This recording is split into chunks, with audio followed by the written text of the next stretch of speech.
kind of waiting to speak to Mr. Abbott. I feel very sorry for them. Their event has been overtaken. Their opportunity to talk to the opposition leader about what he's promising for them has really been overridden. There were a couple of comments of telling Mr. Latham that he should go away, but at the moment he is standing firm with journalists and the like, and he is waiting and to get to talk to Tony Abbott. I'm just looking at the number of doors here.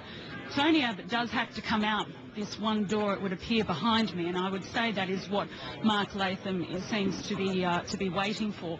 So it's certainly a standoff at the moment, and as I said, we have questioned Mr. Latham about what he's going to be speaking to Mr. Abbott about, and he told me I'd have to watch 60 Minutes to find out, but I'm sure all will soon be revealed. But yes, Kieran, the veterans announcement that Mr. Abbott has made here this morning, giving them a commitment with various promises, has been, you'd have to say, overridden, with all cameras now firmly fixed on Mark Latham. Selena, it's Sharon here. Our camera is locked off on Mark Latham at the moment. Mr. Latham, we're live on Sky News. Can I ask you what you're going to talk to Mr. Abbott about?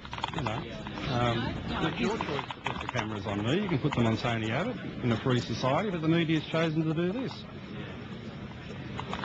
Kieran, as you can see, Mr. Latham says it's the media that has chosen to do this. It's actually nothing to do with him. And so he is here and he is waiting for Tony Abbott, who's just over yonder. I think he's just given me one of his looks. And he's waiting to speak to Tony Abbott as part of his job as 60 Minutes reporter. Here we go.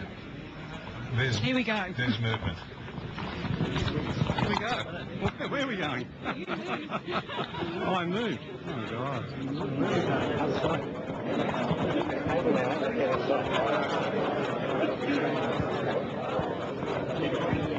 Actually, I have to tell you, Kieran, if you can still hear me, there are chairs actually being put in the way by Tony Abbott's security to try and block Mr. Latham's path here. So I've kind of been lost in the scrum of it, and there's a poor gentleman trying to make his way through here. Sorry, sir. But they have been putting chairs in around Mr. Abbott. He is campaigning with Fiona West, of course, the Liberals candidate for Lindsay. And he's about to talk to one of these veterans. Mr. Latham is, I say. You don't know any. No, of course not. Thanks very much. Use the old service attitude. Provide you any stuff of all. Yeah. I'll have to get that quote. Works for me. Good on you. Thanks, mate. Thanks for your call. Mr. Latham helping himself to a cup of coffee. Selena, can we ask you, it's Sharon here, can we ask you, our cameras are locked off on Mark Latham, what's the posture of Tony Abbott's minders? I mean, obviously they're very aware of this situation. Can you tell us what they're trying to do?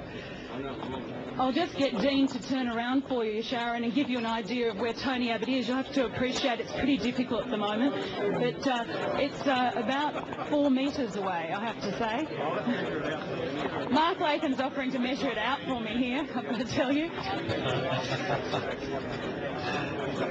He's certainly being witty in this whole confrontation routine. It's more like 5.5, if I was to be accurate by my estimate. Thanks, Mr. Latham. So we've got one situation of one smaller media scrum over with Tony Abbott, and then, of course, this much larger media scrum here with Mr. Latham. Oh, okay. Well, that's a friendly fire there. You've got me a lot of flash. Does that worry you? No. And Lee and Sharon, I have to tell you as well that there's lots of veterans also trying to make their way through and talk to the opposition leader Tony Abbott and also to Mr. Latham at the same time. So Selena, it's Lee here. There's not a degree of hostility towards Mr. Latham from the veterans there for effectively taking over the event. It's quite revealing that all the cameras have been on him for the past 10 minutes, and Tony Abbott's a bit of a sideshow. Yes, I would say that's right. Initially, of course, there were a few people who said you should go away to Mr. Latham, but I'm actually not sure whether they were veterans or whether they were members of Mr. Abbott's team, so I'm really not sure. Mr. Abbott was already speaking when Mark Latham arrived downstairs, and so he was already in this room well and truly. And so when Mark Latham came in, of course, there are a few fire doors, but that's about it. He really does have to come back out this way, and I think he's on the move.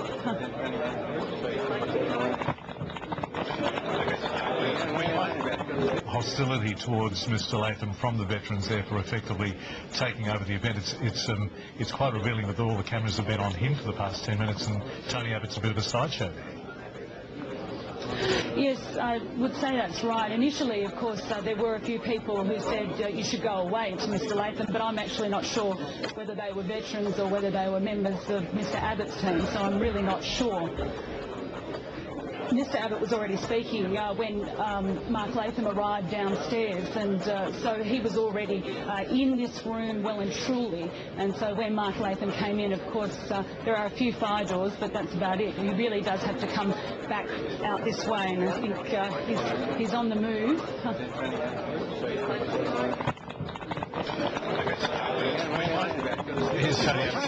Long time no see. It is a long time now, mate. Are you brave enough to shake my hand? I'm happy to shake your hand, mate. I'm happy to shake your hand. I'm glad to hear it. No. You won't end up in hospital, but if I could just ask you a few things briefly. The first is, I've interviewed Pauline Hanson, and we'd like to know, are you willing to apologise for your role in putting her in prison that time? I don't think that's a fair assessment of my role, mate.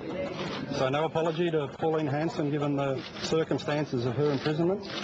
It was the Queensland prosecuting authorities that did what they thought was their job. You had nothing to do with it. My role was a long time before that. And secondly, I was encouraged at the start of the campaign when you and your spokesperson Scott Morrison said that you'd be slashing the migration program. But then it's turned out that you've just got the same target as the Gillard government. What about a real policy, a fair income policy that gets the level of migration back to where it was, 100,000? Well, what is the Gillard government's target? That's the point. I think it's very important for her to say what her number is.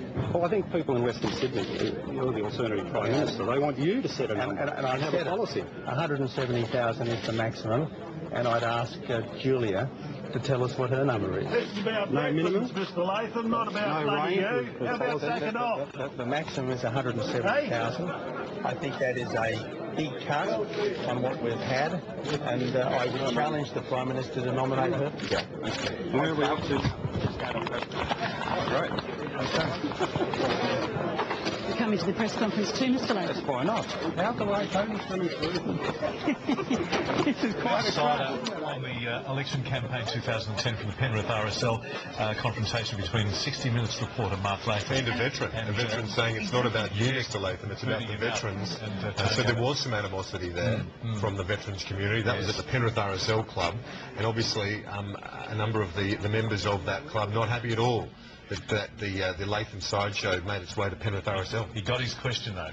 He got his quarry in the end. And Selena Edmonds got her questions in too, which was very nice to see. Okay, we'll leave it there.